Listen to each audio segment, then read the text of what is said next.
ETV YouTube ఛానల్స్లో మీ వ్యాపార ప్రకటనల కోసం ఈ నంబర్కి కాల్ చేయండి.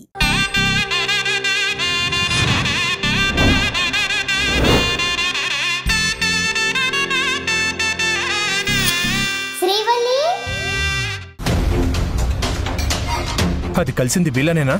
అవునరా, వీళ్ళనే కలిసింది.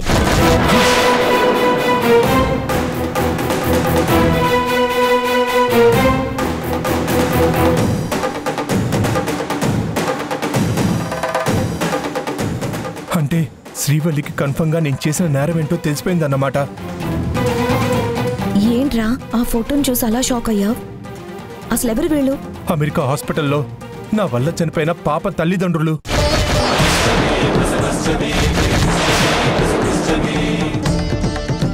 వీళ్ళని శ్రీవల్లి ఎందుకు కలిసింది? అసలు వాళ్ళు దీనికి ఎలా తెలుసు? నీకింకా అర్థం కావట్లేదు ఆర్తి. ఆ శ్రీవల్లి ఏ విషయాన్ని అంత ఈజీగా వదిలిపెట్టదు. చెయ్యి కోసుకుని మరి మీ తమ్ముడు చెప్పిన కట్టుకథ నిజమని నమ్మినట్టు నటించి ఆ తర్వాత సీక్రెట్ ఆపరేషన్ చేసి ఆ పాప పేరెంట్స్ ఎవరో తెలుసుకుని వాళ్ళని కలిసింది. వాళ్ళు శ్రీవల్లికి జరిగిన విషయం మొత్తం పిన్ టు పిన్ చెప్పుంటారు. అంతే. ఎరా, మీ బావ చెప్తున్న దాని ప్రకారం ఆ శ్రీవల్లికి నీ గురించి పూర్తిగా తెలిసిపోయిందంటావా? తెలిసిపోయిందక్క. అందుకే అది నాకు చెక్కివ్వకుండా తన దగ్గరే ఉంచుకుంది. ఈ దీక్ష కూడా నాకు దూరంగా ఉండడం కోసం మాత్రమే చేస్తుంది. అయిపోయింది. అనుకున్నదంతా సర్వనాశనం అయిపోయింది. దాన్ని తక్కువ అంచనా వెయ్యొద్దురా, ఎప్పుడూ కనిపెట్టుకుని ఉండరా అని చెప్పాను. ఓవర్ కాన్ఫిడెన్స్తో ఇప్పుడు నువ్వే దాని ఉచ్చులో చిక్కుకున్నావు. కేశవా, వాణ్ణి తిట్టడం ఆపేసి ఇప్పుడు ఏం చేద్దామో అది ఆలోచించు. అసలు వీడి గురించి అంతా తెలిసిపోయాక కూడా శ్రీవల్లి ఇంకా సైలెంట్గా ఎందుకుంది?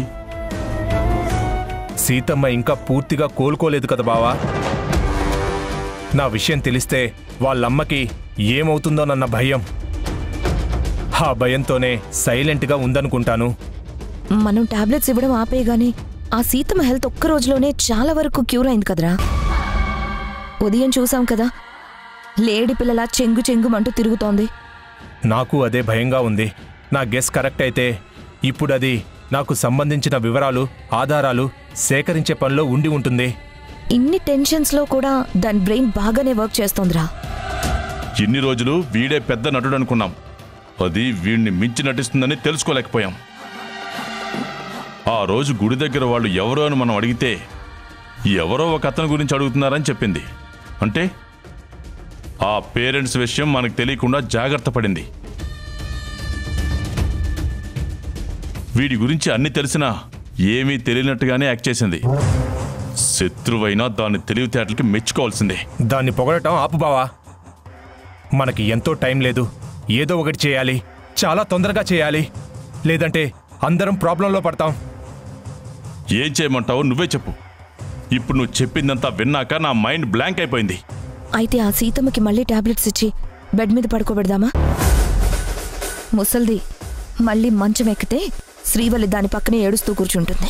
వద్దక్క, అలా చేస్తే నా మీద అనుమానం వచ్చే ఛాన్స్ ఉంది. ఇప్పటికే టాబ్లెట్ పడట్లేదంటే అన్న డౌట్లో ఉన్నారు అందరూ. ఈ టైంలో మళ్ళీ అలా చేస్తే దొరికిపోతాం. మరి ఆ శ్రీవల్లిని ఎలా ఆపుతావురా? ఎలాగో తెలియదు కానీ ఏదో ఒక విధంగా ఆ శ్రీవల్లి నా విషయం గురించి ఆలోచించకుండా చెయ్యాలి.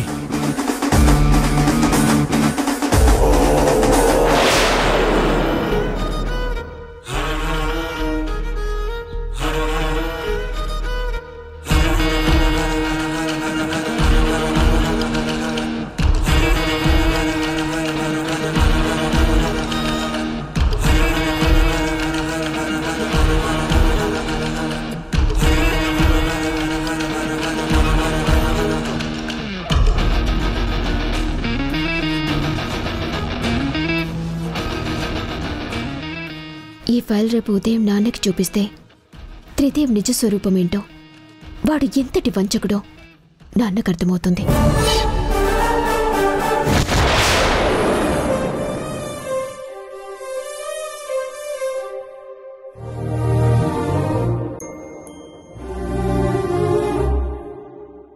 హలో ప్రభాకర్ గారా?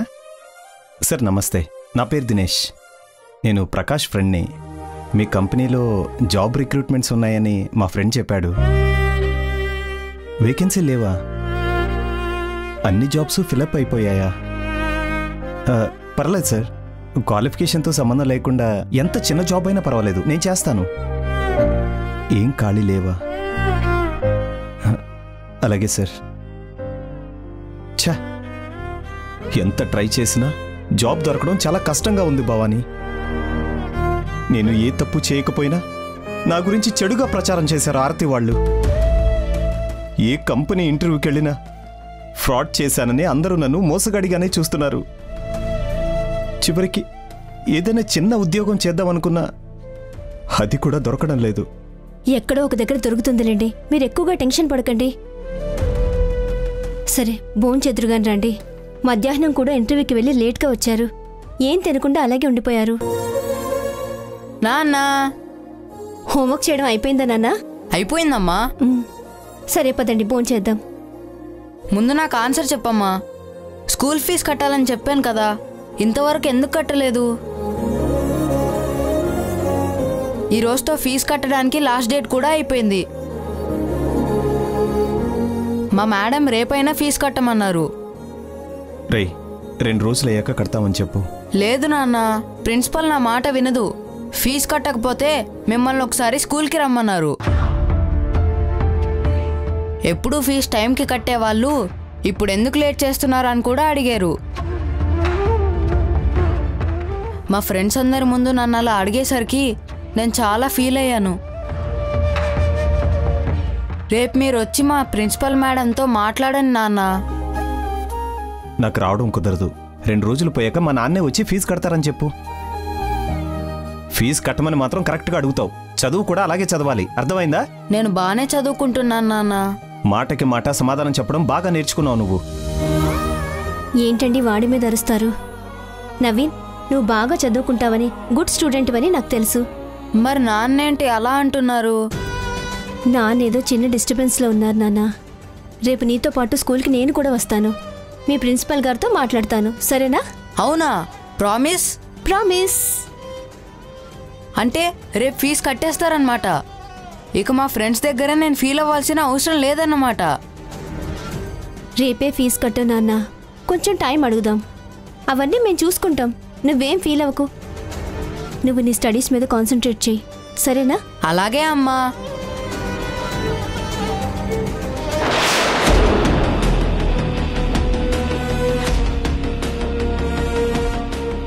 ఇది రూమ్లో లేదేంటి? ఎక్కడికి వెళ్ళింది? ఓహో, బాత్రూంలో స్నానం చేస్తున్నావా?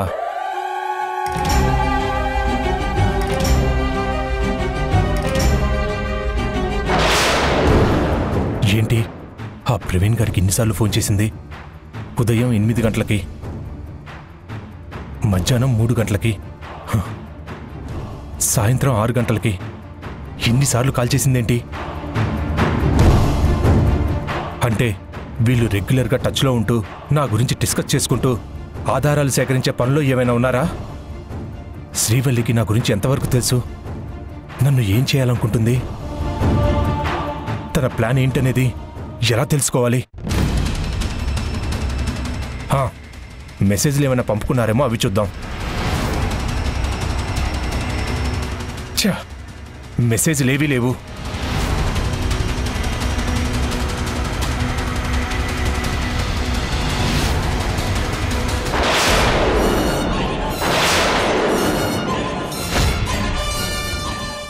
ఈ ఫైల్ ఒక్కటే ఇక్కడ ఎందుకుంది? పైగా ఇది పిల్లో కింద పెట్టుంది. అంటే దీన్ని నేను చూడకూడదని ఇక్కడ దాచిపెట్టుందా? ఒకవేళ నాకు సంబంధించిన సమాచారం అంతా కలెక్ట్ చేసుందా?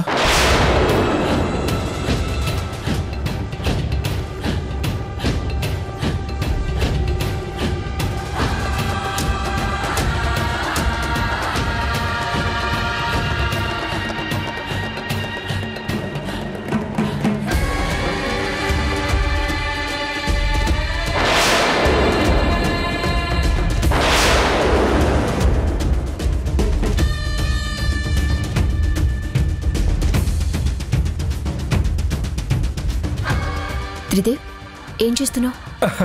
అబ్బే ఏం లేదు శ్రీవల్లి, అక్క ఛార్జర్ పనిచేయట్లేదు. నీది అక్కది సేమ్ ఛార్జర్ కదా, అందుకే నీ ఛార్జర్ తీసుకెళ్దామని వచ్చాను. మళ్ళీ వెంటనే తీసుకొస్తాను.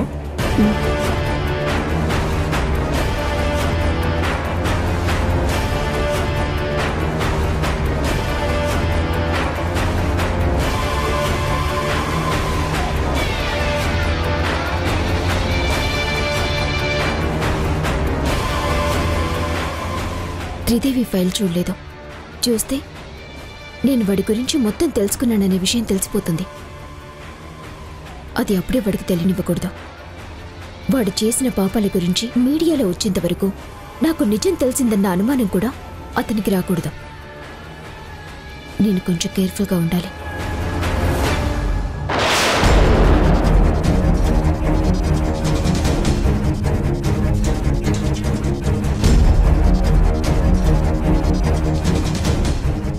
నవీన్, ఎందుకు నాన్న ఇంకా డల్గా ఉన్నావు? నేను మీ ప్రిన్సిపల్తో మాట్లాడడానికి నీతో పాటు వస్తున్నాను కదా. నేను డల్గా ఉంది దాని గురించి కాదు. మరి దేని గురించి? ఇలా నడుచుకుంటూ స్కూల్కి వెళ్తున్నందుకు. ఏంట్రా, నువ్వేం మాట్లాడుతున్నావో నాకు అర్థం కావట్లేదు. అమ్మా, మన నాన్నమ్మ వాళ్ళ ఇంట్లో ఉన్నప్పుడు ఎంచక్కా నేను కారులో స్కూల్కి వెళ్ళేవాడిని. అప్పుడు అందరూ నన్ను హీరోలా చూసేవారు. ఇప్పుడేమో ఇలా నడుచుకుంటూ వెళ్తున్నాం. ఫ్రెండ్స్ అందరూ మీ కార్లు ఏమయ్యాయని అడుగుతున్నారు. ఇలా నడుచుకుంటూ వెళ్ళడం ఎందుకో నాకు నచ్చడం లేదమ్మా. నేను ఇలా నడిచి వెళ్తుంటే కొంతమంది ఫ్రెండ్స్ నాకు కావాలనే దూరంగా ఉంటున్నారు. నాతో సరిగ్గా మాట్లాడడం లేదు. అమ్మా, మనం మళ్ళీ నానమ్మ వాళ్ళ ఇంటికి వెళ్ళిపోదాం. వెళ్దాం నాన్న, కానీ ఇప్పుడు కాదు. ఎప్పుడు వెళ్దాం మరి? త్వరలోనే వెళ్దాం. ఎప్పుడు అడిగినా ఇదే మాట చెప్తున్నావు, కానీ మనం వెళ్ళట్లేదు. ఎక్స్క్యూజ్ మీ మేడం, ఈ అడ్రస్ ఎక్కడో కాస్త చెప్తారా? ఇందులో ఉన్న అడ్రస్ ఈ ఏరియాది కాదండి, మాదాపూర్ది. ఆపోజిట్ డైరెక్షన్లో ఉంటుంది. మీరు వెనక్కి వెళ్ళి అక్కడి నుండి రైట్ తీసుకోండి.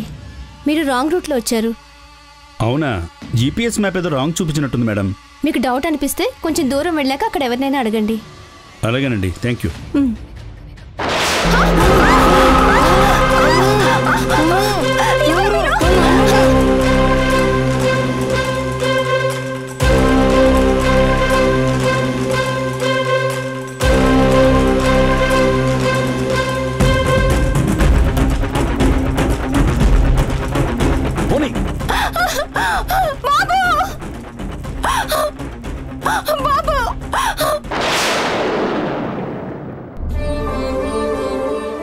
అమ్మా కల్పన, నాన్నా, ఆ కొబ్బరి చట్నీ కాస్త వేయమ్మా.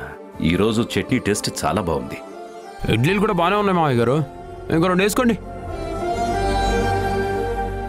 చట్నీ బాగుందంటే ఇడ్లీ బాగాలేదని కాదు అర్థం. దాన్ని మీరు ప్రత్యేకంగా చెప్పక్కర్లేదు. నీ చేతి వంట అమృతం అని చెప్తున్నాను కల్పన, దానికి కూడా కోపం ఏంటి?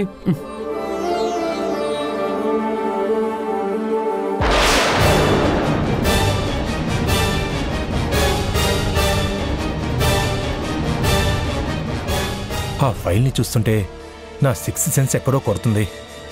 అందులో ఏముందో తెలుసుకుందామని ఇందాక రూమ్లో ట్రై చేస్తే కుదరలేదు. ఇప్పుడు డైరెక్ట్గా దాన్ని పట్టుకొని ఇక్కడికి వస్తుందేంటి?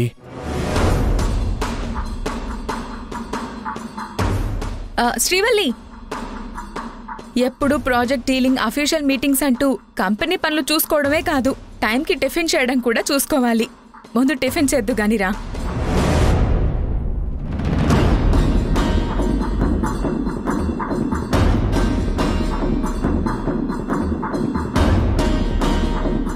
ఏంటమ్మా, ఈ ఫైలు ఎంఎన్సి ప్రాజెక్ట్ ఫైలా? అది ప్రాజెక్ట్ ఫైల్ కాదు నాన్న. మరి అది ఒక ఇంపార్టెంట్ ఫైల్ మీకు ఇద్దామని తీసుకొచ్చాను. ప్రాజెక్టులకు సంబంధించి కాకుండా ఇంక ఇంపార్టెంట్ ఫైల్ ఏముంటుందమ్మా? తినేటప్పుడు కూడా ప్రాజెక్ట్స్, ఫైల్స్, ఈ డిస్కషన్స్ ఏంటమ్మా? కనీసం టిఫిన్ అయినా ప్రశాంతంగా చేయండి. వర్క్లో పడితే శ్రీవల్లి అంతే సీత. మీరు మాత్రం తక్కువ, మీరు కూడా అంతేగా. ఆఫీస్కి వెళ్ళిన తర్వాత ఈ ఫైల్ మీరు తప్పకుండా చూడాలి నాన్న. అలాగేనమ్మా, ముందు టిఫిన్ చెయ్యి. అది ప్రాజెక్ట్ ఫైల్ కాదంటుంది, ఇంపార్టెంట్ అంటుంది. పదే పదే దాని గురించి నొక్కి మరీ చెప్తుంది. దాంట్లో మనకు సంబంధించిన మ్యాటర్ ఏమన్నా ఉండి ఉంటుందా? నా విషయం మావయ్య గారికి చెప్పాలని చూస్తుందా ఏంటి? అదే నిజమైతే మావయ్య ఆ ఫైల్ చూడకుండా చేయాలి.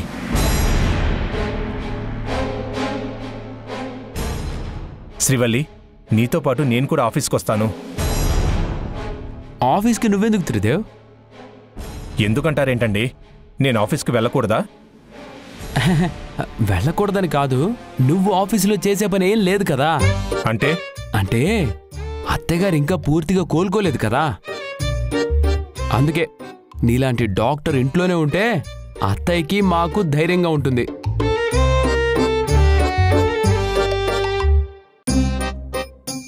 నాకిప్పుడు బానే ఉంది బాబు. మీరు అలానే అంటారు. సడన్ గా ఏదైనా ప్రాబ్లం వస్తే అప్పుడేం చేస్తాం? అదే త్రిదేవ్ ఇంట్లో ఉన్నాడనుకోండి, డాక్టర్ కాబట్టి వెంటనే మీకు ఏం కాకుండా చూసుకుంటాడు.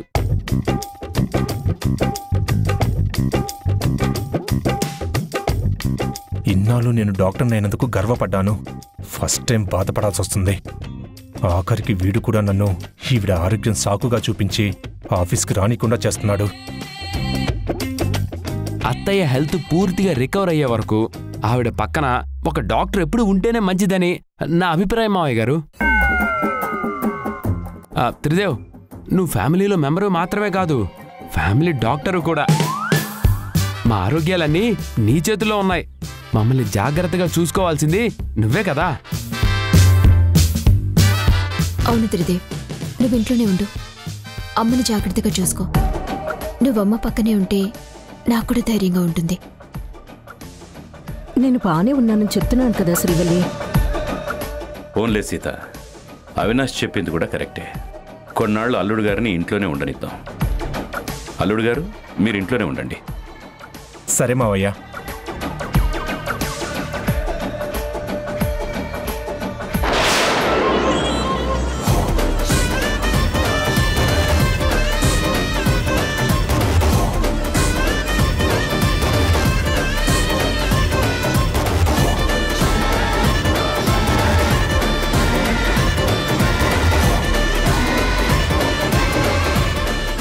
ఏంటి డాక్టర్ గారు, మిమ్మల్ని ఆఫీస్కి రావద్దన్నావని కోపంగా టిఫిన్ తినకుండా అలా మొక్కలు చేస్తున్నారా?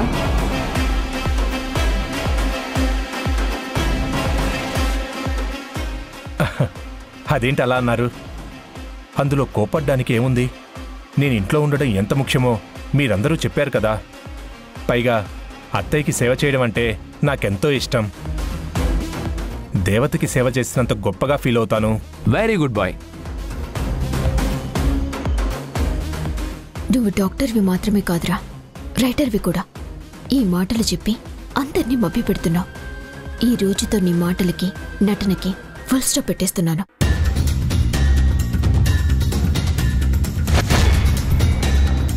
పదమ్మా. మీరు ఆఫీస్కి వెళ్ళండి నాన్న. నాకు దారిలో కొంచెం పనుంది, అది చేసుకుని వస్తాను. సరే అమ్మా.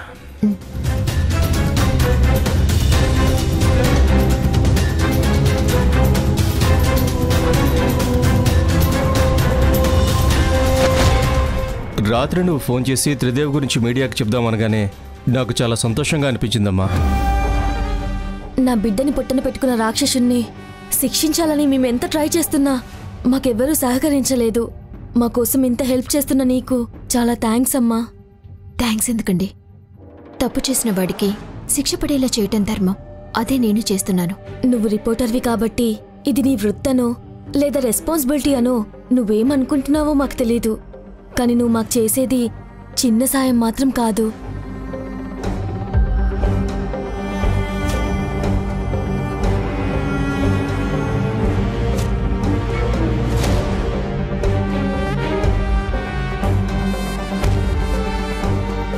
అవునమ్మా, అమెరికాలో క్షమించరాని తప్పులు చేసి ఇక్కడికొచ్చి కాలర్ ఎగరేసుకొని తిరుగుతున్న ఆ నీచుడి నిజస్వరూపం అందరికీ తెలియాలి.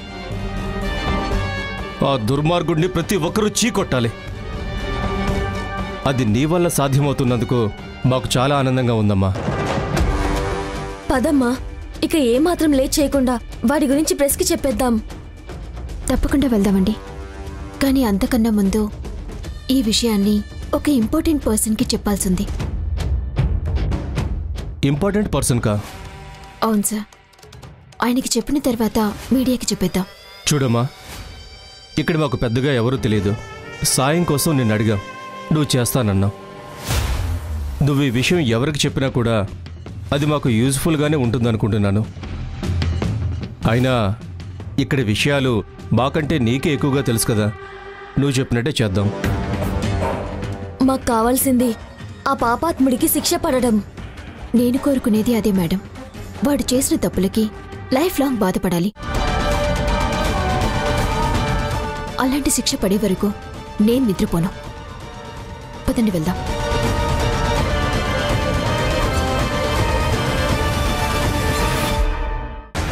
నమస్తే సార్. ఎలా ఉన్నాడు బాబు? చాలా భయంగా ఉన్నాడు సార్. బాగానే భయపెట్టావన్నమాట. అలా భయపెట్టకపోతే వాడు అరిచి గోల్ చేశానున్నాడు సార్. అయితే వాడి అరుపులు గోల నీకు లేకుండా చేస్తాను. ఎలా సార్? నేను చెప్పినట్టు చెయ్యి. చెప్పండి సార్.